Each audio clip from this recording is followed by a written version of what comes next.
Good morning, everyone. My name is Kristin Snowden. I'm a licensed marriage and family therapist in the state of California and a certified life coach. And these videos, like all of them, are focused in on just the multiple facets of things that we struggle with when we're trying to have relationships with others, when we are trying to be in connection, and all the things we struggle with, from shame to addiction issues to trauma.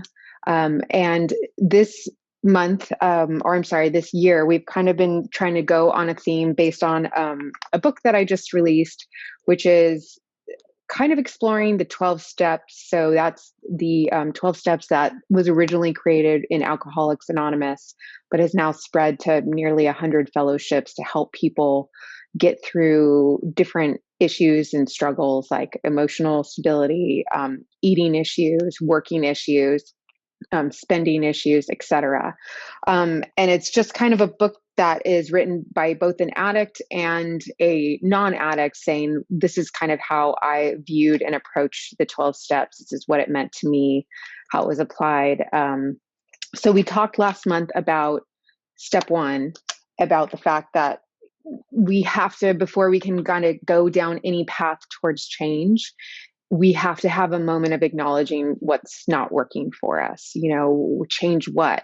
In order to change something, you have to own it, be aware of it, kind of figure out and start beginning to scrape through the origins of how that problem came to be.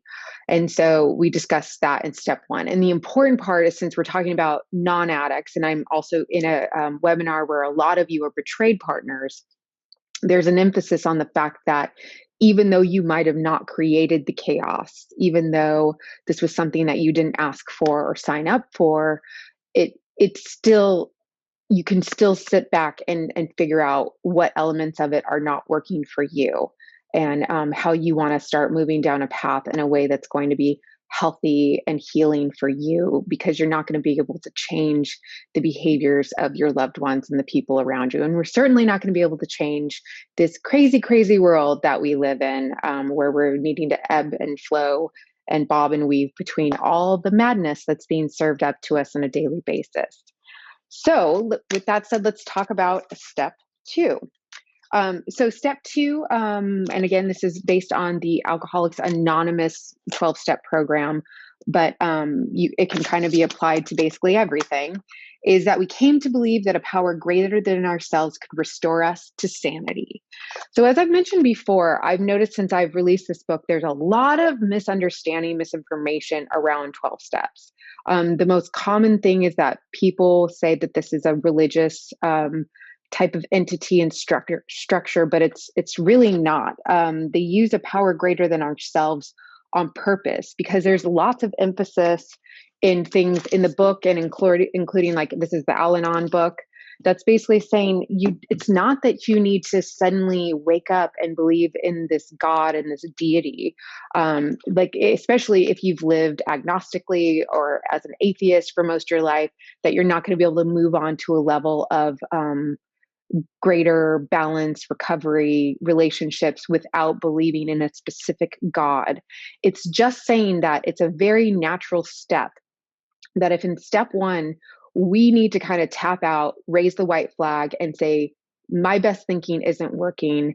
I've tried and tried and tried, and things aren't coming together in the way that I need to restore my sanity. Because remember, insanity is trying to do the same thing over and over and over and over again, but expecting different results. So it's the invitation to say, okay, I don't have to do this alone.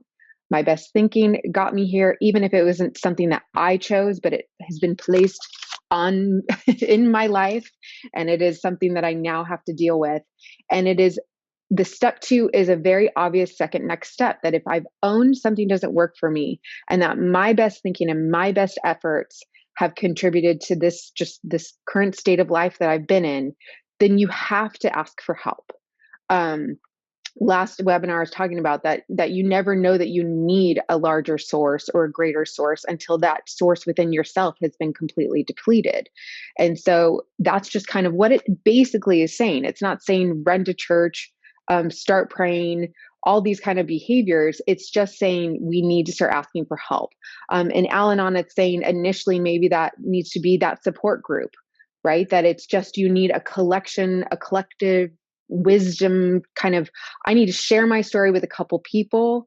My best thinking, maybe I'm too close to the problem. And so I need to share it with a couple other people to see what are they thinking, what's coming up for them, what has their history shown them, what has their experience shown them, that just I don't always come up with the best idea and I need to engage others and maybe a higher power.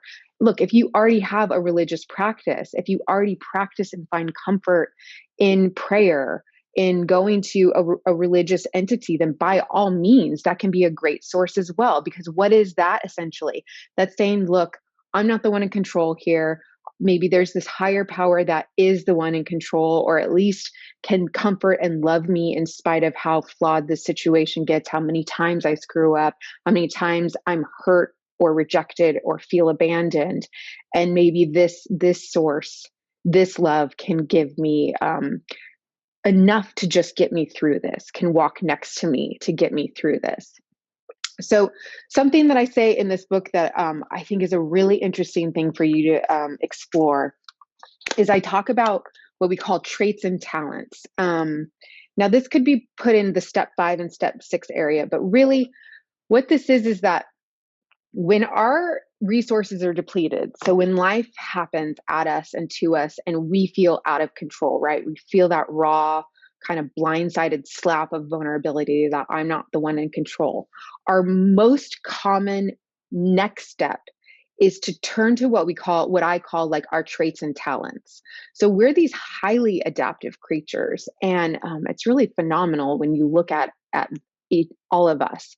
And from the time that we're born, we learn quickly from the feedback of the people around us to the culture and the messages that it gives us. And we start adapting who we are, what we want to show up as, and what we withhold in order to kind of show up in this world, right? So we start getting this formula. So for instance, if let's say my marriage starts going south and things start falling apart around me, I don't have control to fix what my husband wants. I will find usually that I have this go-to list of traits and talents, things that I've learned over my 40 years on this earth, saying, this might be a hot mess for you, but there's all these collective behaviors and outlets that you go to get your validation when you can't get this one particular thing. So let's stick with my example. So my traits and talents were maybe that I was reinforced for being attractive. So maybe play up my looks. And it's like, okay, if I can't fix this problem with my husband, then maybe I'll dress a certain way, look a certain way to get feedback and have that void filled within me by other people telling me that I'm attractive or good enough.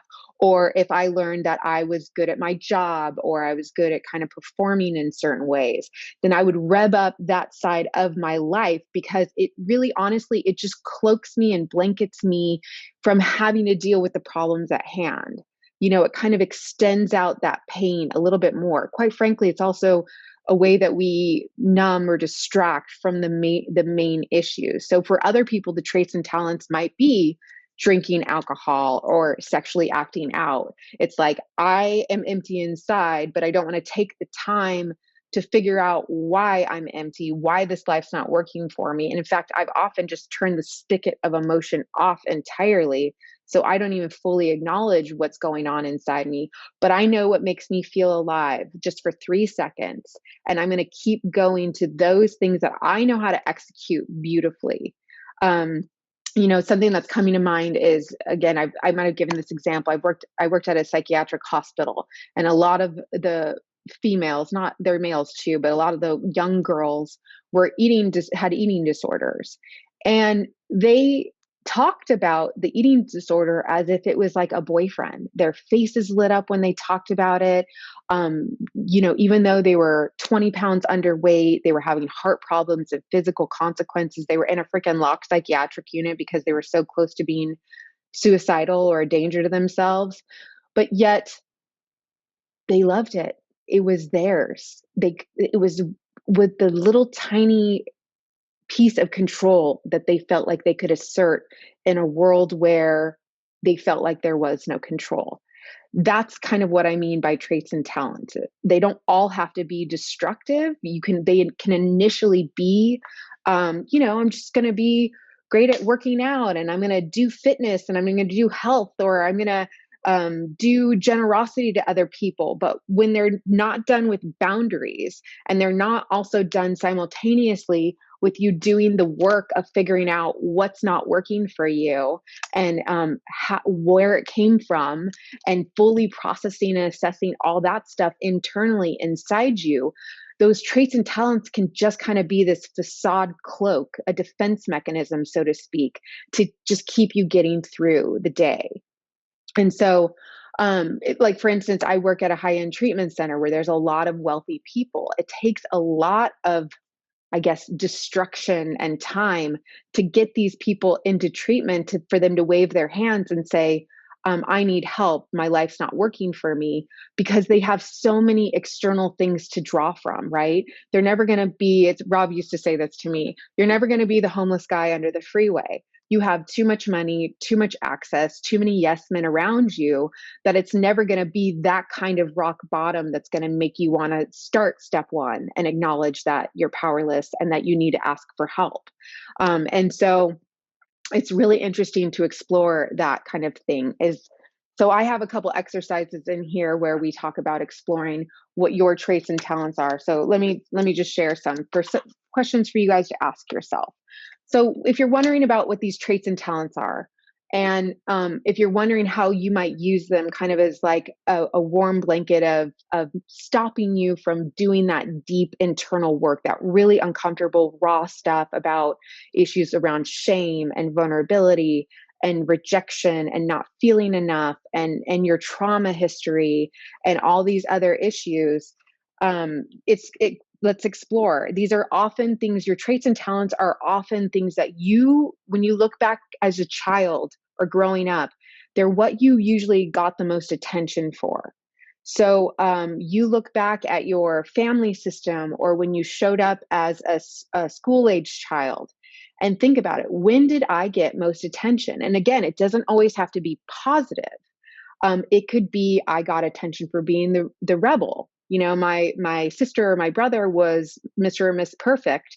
So I found my place in the family system or around my friends by being the rule breaker and the one who would go out and do different crazy things. Or, I was the really serious, unemotional one, or I was the sarcastic class clown one, because those might all be signs that you might not be managing what's going on underneath. Is when you can continuously and consistently go to these types of behaviors that you got reinforced to be growing up.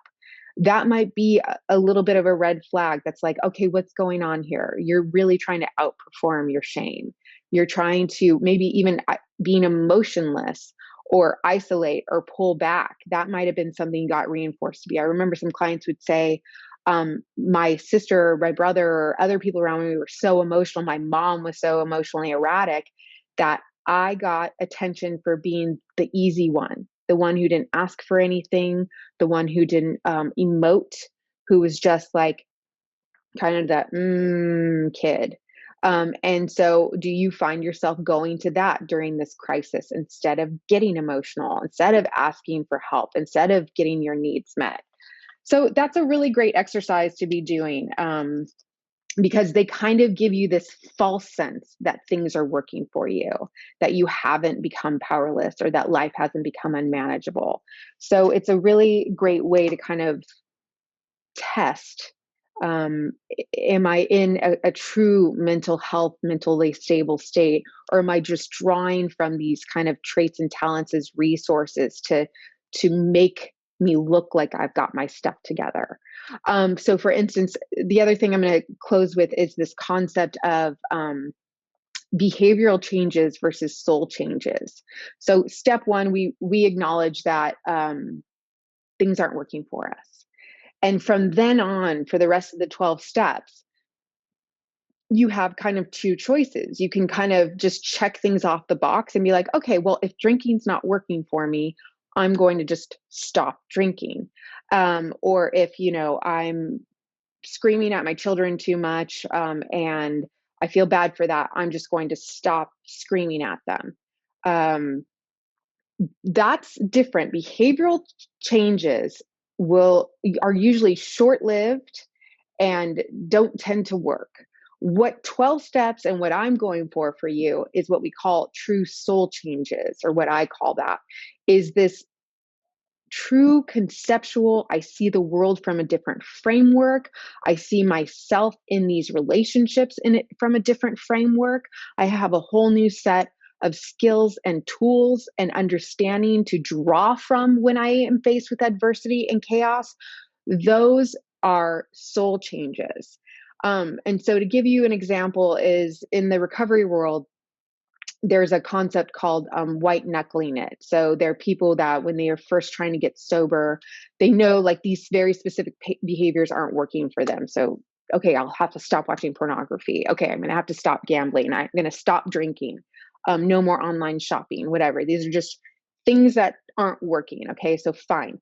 But it's not, we don't meet it with a level of powerlessness, right? We just go, oh, I know how to deal with this problem. I'm going to control it. I'm going to assert my will over it by creating my definition of how to fix it. And so it's white knuckling because there's actually no internal change going on within them, no soul change. It's just a behavioral change. And also in the recovery world, there's this concept called dry drunks, that it's, I stopped drinking, so I stopped the behavior, but I've never stopped to do the uncomfortable and challenging work of figuring out where it all came from to begin with. Doing that step 4 inventory of your good, bad, light, dark, working on your shame resiliency, seeking out connection and intimacy with other people instead of that alcohol. So the idea is that if you just make behavioral changes, you're going to still try to be that's you asserting your control in it, saying, I'm just going to do this or not do this. The reason why there has to be this step 2 and 3 of accepting that we need to go to a higher power, go to this greater resource for help, is it's this practice of you trying to own that you're not in control and you need to seek out help and break out of those leaning into your traits and talents, leaning into this idea that you have control, and instead trying to break free from the habits that go with that, which is, okay, well, because I'm in control, I need this very particular outcome. I need this specific outcome. So I'm going to manipulate the situation to get this specific outcome. So I'm going to stop drinking, and then that's going to make my wife happy, or husband happy. And then everything's going to get better again. But then you'll start becoming manipulative as a consequence of that because you haven't let go of the control of that.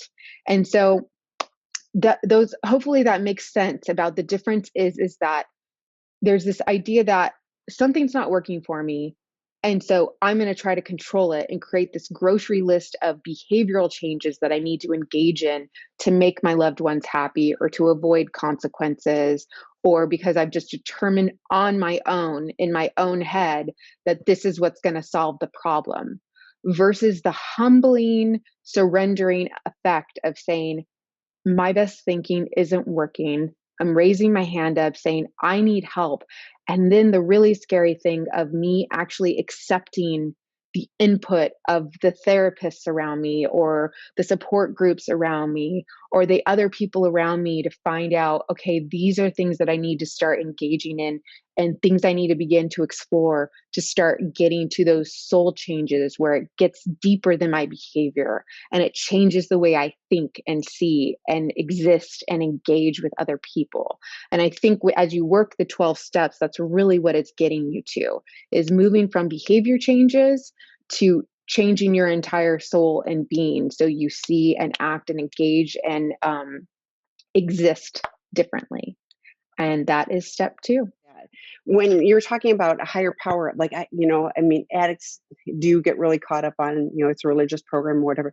I remind them that your addiction is your higher power. Right. You will do Exactly. anything that your addiction requires to continue to do your addiction. So, Yeah. so Despite if your you, will to live, despite your desire to keep your job, despite your desire to keep your loved ones in your life. Yeah. If yeah, that's not a higher power, I don't know what is. yes. So you have one. It's just shifting it to a different means. For those of you joining, I'm thrilled you're here. I've had more messages in the last week of people going, I don't want to do a group thing, and I was like that. I push back on every single person because I'm like, that's how we know that we're not all alone in this. There are other people who have Right. walked these paths, and some of them are in the same place as us, and we can be supportive of each other, and others are ahead of us and can go, you can do it, come, I can show you how. So it really does take, us working in community and be willing to be vulnerable to go, I've got this issue, or my partner has, I'm lost, I'm struggling. So recently I was doing some classes with a few of these women who do, I think it was a program called Betrayal Beyond. I think it's a religious based betrayed Okay. partners group. But my point of that is that I watch these women hold each other's hands. I watch them Oh, almost make jokes about how chaotic their past couple years of their life have been. Specifically, I was talking about secure attachment. So if you guys watch my videos before, I've talked about what kind of clinically and scientifically are secure type of behaviors that you can engage in to start experiencing healthy intimacy and kind of repairing what we call these attachment wounds. And the women were saying kind of what I thought and hoped they would say, which is, well, we're not ready to do it with our partners who are still working their recovery, but we have each other. And is that enough? And I was just like, that's exactly the purpose of these groups, in my opinion. Yes, to educate, yes, to help you make healthy decisions, yes, to give you kind of containment in a place where you can safely share your story. But this, like, you are so shame filled, you are so traumatized that these are relational traumas and they can only be healed in other relational dynamics. There's no way that on my own, if I felt so traumatized and rejected and beaten down by a loved one or betrayed by him or her, could I repair that on my own? It is not possible. The only way those trauma wounds can be repaired are through relationships with either that person, which is sometimes not possible, or these other people. That is what these groups are for. And I watched, and it was just beautiful to watch these women lean into each other when their partners weren't safe enough to lean into. That's all. so I'm grateful that there's people in my community, my 12-step community, my recovery community, that it can help, that can be my peers, that can be my reminders of, like, we're not alone, there's a path through this. And now I got some recovery behind me. I can be one of those people that's like going, come with me, there's a different way to live, and it's worth, having to put in a little hard work, to do things differently. But I love what you're talking about is soul change, because just checking off the boxes and going, like, I'm going to a 15-minute therapy session once a week, so I've got this. No, no, it really takes a lot more, and it takes building that community and learning to do things differently, including on the inside. So Yeah. And we've I got, think you know yeah, you're go going ahead. in the right direction when you feel that resistance and that rebelliousness of like, hell no, I'm not Yeah, doing that. That sounds ridiculous. yeah. And it's like, oh no, no, that means probably that you're going in the right direction. Yeah, So because your making addict is going, hell no, don't do that. Because, yeah. like, no, I wanna preserve that ability to do, what I wanna Mhm. do, me, me, Yeah. me, me, me, me. One of Okay. my most popular videos is on boundaries. So I have that in the archives, and I also, for free, I have on my website, which I think you can see in the notes of my. This is available. This is a boundaries chart, and this is what I think is a really great. I used to kind of call it the Bible for how to connect with other people.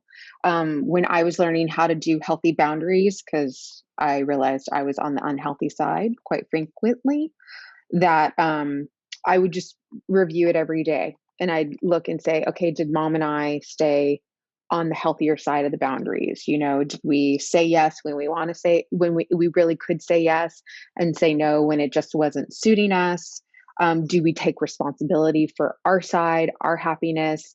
The other thing that is kind of tied into boundaries is the topic that I think I covered 2 webinars ago, which was dependency needs, right? You are in, even though it's not a romantic partner, you're in a current relationship with another person. It's your mom, and she has needs, you have needs. There can't be mind reading going on, and there has to be kind of boundary setting of, this is kind of what I need in order to feel safe. I need to be able to tap out. I need, even though you might need my help in this way or that way, I still need to have room to go to meetings or to go to online things. I need my level of privacy, etc. But and then allow her the space of making clear in her world what she needs from you, to feel safe, and what she's going to do to take responsibility for her side and keep her side of the street clean.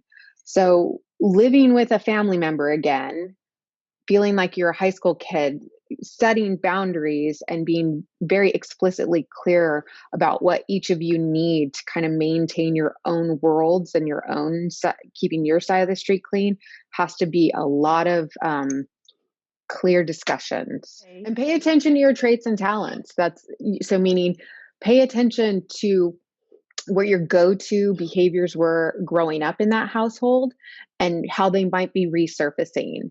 So I'd be making it up because I don't know your story, but it's just, if it was to be the unemotional, unneedy, servicing someone else's need and not expressing your own needs, and that's kind of how you made the family system work back then, make sure that that's not what position and default state you're taking now. I mean, we really are creatures of habit and adapting into our environment. So make sure you push back against that urge to go back to your old default state of behaving and engaging the same way you did as a high schooler.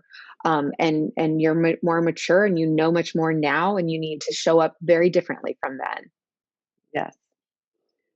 Okay, next question. Thanks, Chris. And I just left Seeking Integrity Los Angeles, our treatment program, on Saturday. And I had to face the fact that my 27 months of sobriety were based on white knuckle traits and talents of never giving up or admitting failure. The classic dry drunk, control freak living in denial. All it took was 10-second video to start the snowball rolling that led to my relapse. I surrendered to a 2-week immersion that has changed my soul. Oh, that's awesome. To that of a vulnerable, meticulously honest, real man who is powerless to control my addiction without the power of others and our shared faith in recovery. I had to give up, to quit, to admit defeat in order to become something better, something and someone better. I only made it through the power of fellowship, raw transparency, emotional vulnerability, and the help and advice of the best professionals in the country. Well, thank you for all of that. But that, yeah, when I was going off to treatment, my dad wrote me a note, and I still have it, and it said, "You're a strong person. I am a strong-willed person. I am a strong person." And I read this after I arrived, and and I was like, "Dad, you don't understand. Like, this has kicked my butt and I don't know what to do." And I think in that surrender and in that willingness, then I was ready to get help and to listen to other people. And they told me this can be different. There is a different way. And I believe them. And for those of you that are just new to this journey, try not to be terrified of the raw transparency and Yeah. emotional vulnerability. It is challenging, but that's why we need people to do that. But listen to the rest of that, where this transformation of, like, I was hanging on white knuckle, and all the energy of just like, I'm just not going to do that. And then you do, and to be on a different path. That's a very powerful message. Yeah, when I was going through my personal crisis, there was a much older psychiatrist that I had to work with all the time. So we had to do meetings together. And so I kind of share with him what was going on in life. I mean, he was 70 or something. So I really was seeking out wisdom and stability in a world that I was kind of grasping at straws everywhere. And so he was talking about how he is the same person in every environment, no matter what. So he is the same guy who shows up with his clients, who shows up with colleagues, who shows up with his wife and other things. And I remember when he was telling me that, I was like, that sounds horrible. I mean, I have a really great skill set. In about 1.3 seconds, I can measure up my audience Yeah. and chameleonize myself to be everything that I think you want me to be so I can win my cash and prizes. Mhm. And the idea that you show up as this kind of raw, because there's like kind of a crudeness to this. It is kind of like unapologetic. This is who I am. And I'm like, and you're still successful. Like you still run these businesses. You show up to these clients this way and colleagues that way. Like you don't suddenly kiss people's asses and try to be what you think that they want you to be. That blew my mind. It really did. And that showed where I was. Like I felt like I would be denying everything that I'd learned to be up Mm. until that point in my life. Like it, what did I have if not that skill, without, if not that trait and talent? The idea to just show up as me, who currently, by the way, was a pretty hot mess, like that just scared the living daylights out of me. But I get it now, obviously, retrospectively. So yeah, it sounds absurd when you first hear it. It sounds ridiculous that why would you do that? But it is the only way to get through these kind of things. And I tear up all the time on these things. But one of the things I most value about you, Kristin, is your willingness to show up as who you are and be vulnerable and be raw. So mission accomplished. You've learned, from the 70-year-old hot mess that he was just being out there. You learned. You were willing. You were willing to ask questions and get advice and learn. So yay. And here you are helping other people. So awesome. Okay. I have no access to in-person groups and have no idea what to do for myself. I do online drop-ins, but don't consider it a good forum for building relationships with other betrayed partners. Do you have any suggestions on work I can do? I've been terribly depressed and lonely, and I'm actually home in bed today. Oh, I'm so sorry, but I'm glad you're here. And Yeah. yes, we do. So Kristin does a group for betrayed. When are you doing the next one? I signed, it's starting February 22nd, but it's full Okay, because so that's she'll what's start happening. another But one. I will. The ideal situation is like what you're saying is you want in-person groups. That's not very possible these days. You want more interactive groups or with run by therapists or expert in that field. I don't know one person in my field right now that's not completely overwhelmed. So I'm acknowledging that's a problem right now. But a backup plan that I'm trying to create is like kind of the next best thing, something created by a person trained in the field. So have you do exercises and answer discussions that are very specific, but and keep the group small and safe, but let them still meet in a more interactive way.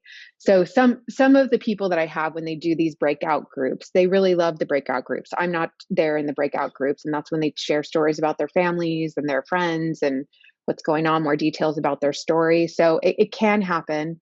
It's not the most ideal scenario. I know that, but we're just trying to make lemonade out of lemons right now.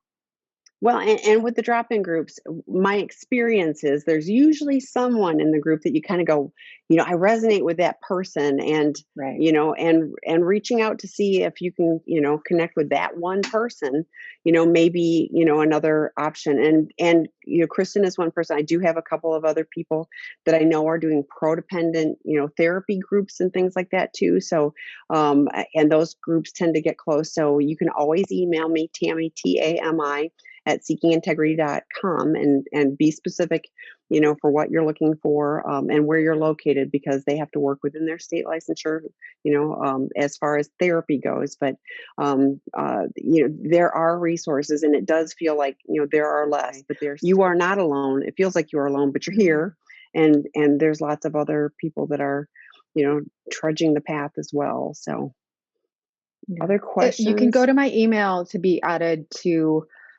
the next events I have opened up. So if you join my mailing list, I don't send a bunch of stuff. We're talking like one email a month. So Oh, now we have a question. That's what usually happens. Kristin, can you speak more about, oh, this is good, how relational trauma wounds can be fixed within the relationship? I've been married for 30 years and felt so secure and happy in the relationship until D-Day. We want to stay married, but I don't trust and scared he will hurt me. You don't mention when D-Day was. Can you, if that was recent after 30 years, Your world is rocked. Can you chime in and let us know, like how long ago D-Day was, please? August of 18. Okay. So, all right. That's It's helpful been a to know. couple Thank you. years. Yeah. Yeah. Um, I was just doing some trainings on shame resiliency and using empathy and compassion to get through shame.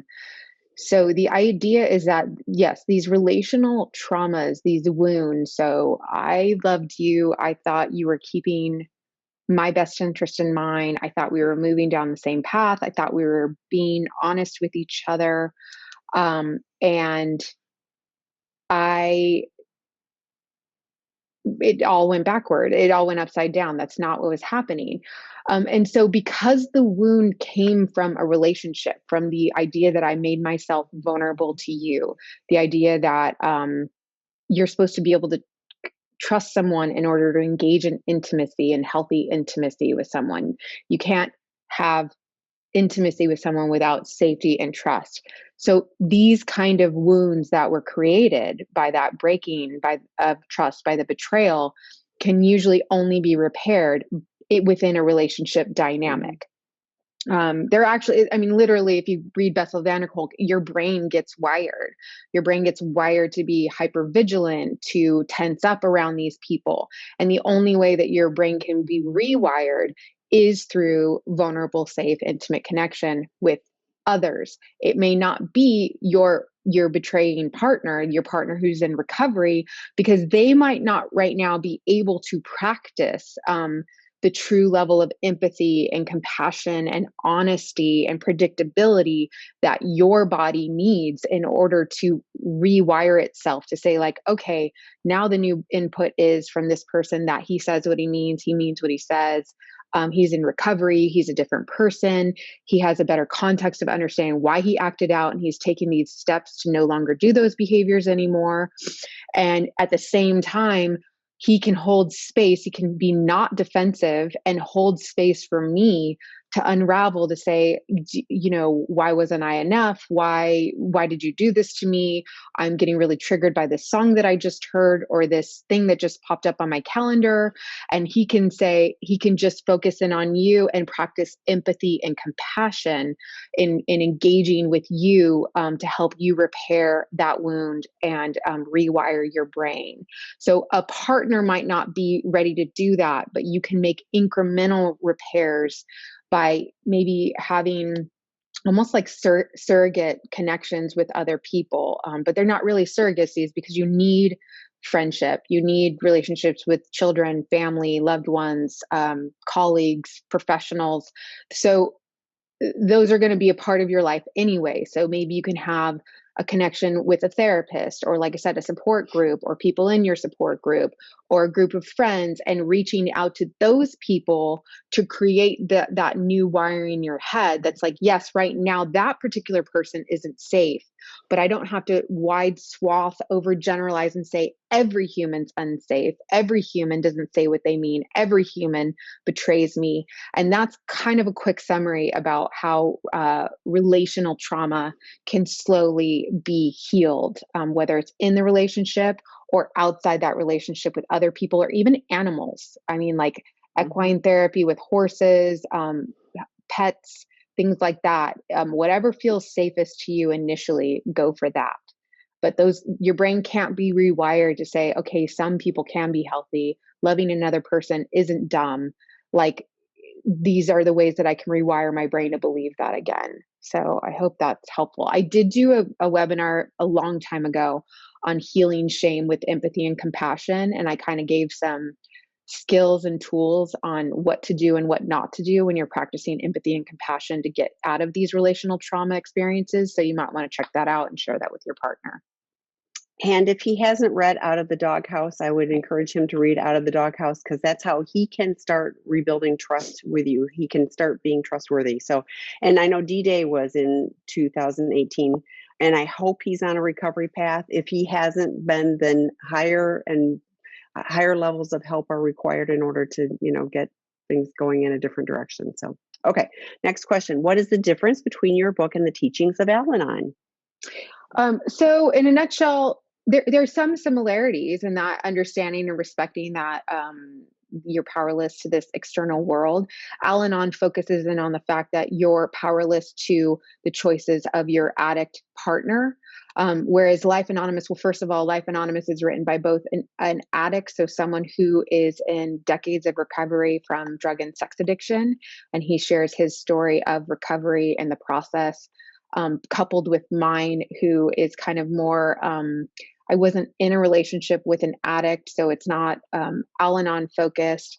I don't identify as having a specific addiction, but in seasons of my life, things became unmanageable, and I found myself powerless and needing to seek out help. And I used the 12-step concepts because that's what resonated with me the most. I wasn't in a season where I felt comfortable with leaning into my former religious practices. And so I kind of picked up and drew from the 12-step concepts, watching clients, and I did attend some meetings here and there, and shame resiliency practices and kind of those relational trauma healing processes, et cetera. So that's how it's different. It's also different because it's a therapeutic based, it's a workbook. It's got a lot of like exercises, charts, question and answers, a circle plan, things like that, that kind of get deeper, give you actual exercises to do to kind of walk through each of these steps. The next question is, I'm a betrayed partner, multiple discoveries since 2015. Husband has only recently started to get it and is finally working with a qualified therapist. He is a porn addict and chronic objectifier. I believe he is sober now. My question is in regards to who he shows the world that he is. I have never been able to tell what he is feeling, experiencing, etc., as it is always just shown what he wants to show. As a partner, how do I start to grow my own confidence in us while standing beside him when I still have no idea who he is or what he's experiencing? He has for years blamed me for his acting out. I hate that, although he no longer does that, but that's good. But I have been judged and criticized by him for decades as he acted out behind my back. He admits to only now just starting to find out who he really is at the core of himself. I'm tired of having to ask all the time who he is and what he's feeling and experiencing. It's exhausting. Any suggestions? Out of the Doghouse. Read Out of the Doghouse. There's a podcast on it too, but have him read Out of the Doghouse for starters. But Kristin?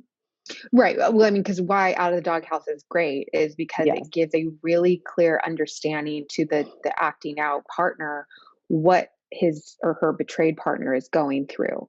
So it gives context. I mean, don't forget, addiction is all about compartmentalizing. I only want to do life like this. So he's been extremely invested in seeing things from this perspective. So things like Out of the Doghouse or doing a disclosure or reading an impact letter written by you what that is that slowly kind of forcing him to expand his horizons to see how his behaviors did actually harm you. I mean, truly addicts believe initially, this is my life, it's my issue, it's what they don't know doesn't hurt them. They don't realize how traumatizing gaslighting is, to continuously deny someone their reality and lying to their face, blaming them for a problem that they've had for a long time out of their own shame. Like they can't literally wrap their brain around why that stuff is so traumatizing to a betrayed partner. So all those resources are really about educating them about why these things caused you to behave in certain ways and how it impacted you and what it's done in your life. So really what we're doing is we're expanding the addict's capacity to understand someone else's story, having compassion for their situation, and how to respond appropriately to it. And one of the things, like I understand how frustrating it is, but this is a whole new skill set for him. You identify that he never shows anybody who he is. He's trying to figure out who he is himself. So, it's one of those where you're at the college level. You could write the dissertation on all of this because you've got those skills. You've been doing it forever. And he's at kindergarten. He's at the very beginning of like trying to figure all this out. So can he get there? Yes. Is it going to be a process? Yes. I'm glad he's working with a qualified therapist. It as long as he continues to move forward, and you do share, he stopped doing this, he stopped blaming. Great. You are actually seeing some progress, which is, a very positive thing. But I do get the frustration of like, oh my gosh, is he ever going to grow up? Is he ever going to get to college? He can. Yeah. It reminds me of Scott writes a story in this book about how when he first started going to meetings for his drug and sex addiction issues, that the majority of the initial meetings were all about him complaining about issues with his parents, kind of blaming other people, talking about how like rough his childhood was. And then he said there was like this jolt moment in his life when some guy in the meeting was like, you ever considered that you're not exactly what they signed up for? And he said it was this kind of shaking moment where he was spending so much time complaining about other people, all these circumstances that justified his behavior and why he's such a sad story. And don't get me wrong, there's a time and season to acknowledge that we've been victimized or traumatized. But being in a group of a bunch of men that know your pattern, can call you out on your stuff. That's the beautiful thing about these 12-step communities. So that's also kind of what I'm saying to you is just start expanding that mind pretty quickly when you're around a bunch of old timers that are like, oh yeah, it's your wife's fault. That's why you decided to pick up the phone and call a prostitute. Oh, tell me about that. And they kind of they know that story. They've been there, they've done that, they've heard the rationalizations, and they are not quite as graceful and eloquent about delivering those messages to the addict in those original days. We have one more question. How does a betrayed partner deal with the shame of staying? Oh, I'm sorry. I'm in a good group, but no one seems to address this. I know it's not my fault. You're right. And I can't help it, but feel judged by the world. I know I've judged myself. I think one of the most popular podcasts that I've done, because I've done a couple with Rob, is like, No, You're Not Crazy for Staying. And he and I kind of discuss our clinical experiences with working with these betrayed partners about, well, of course you'd hang out to see. I have clients right now that it's like the people, the acting out partner isn't doing everything that they need to do, but doing just enough to kind of keep the person around. And there's lots of reasons for that. And yes, will someone who's never dealt with addiction or never dealt with this kind of stuff have any ability to be empathetic or compassionate? Probably not, which is why you have to put yourself around a bunch of people that understand this kind of stuff. But we talk all the time. It's you have history. When they're not acting out, there's things about him or her that you love. There's maybe children involved. There's a life and memories, and not all bad memories. And then there's also the situation where there's a little parts of them, you get these little glimmers of, wow, how beautiful could this be if this person really lived a life of recovery? I mean, I loved him when now I realize retrospectively they were always doing this act, living this double life.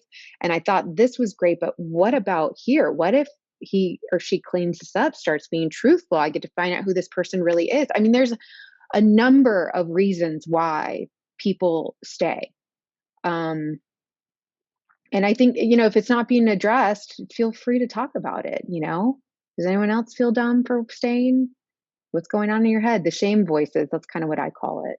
Yeah, which, as my friend Kristin Snowden says, shame is a useless emotion. So, what I really hear is I've judged myself. So I can't help but wonder if everything is colored with the, I'm an idiot for staying.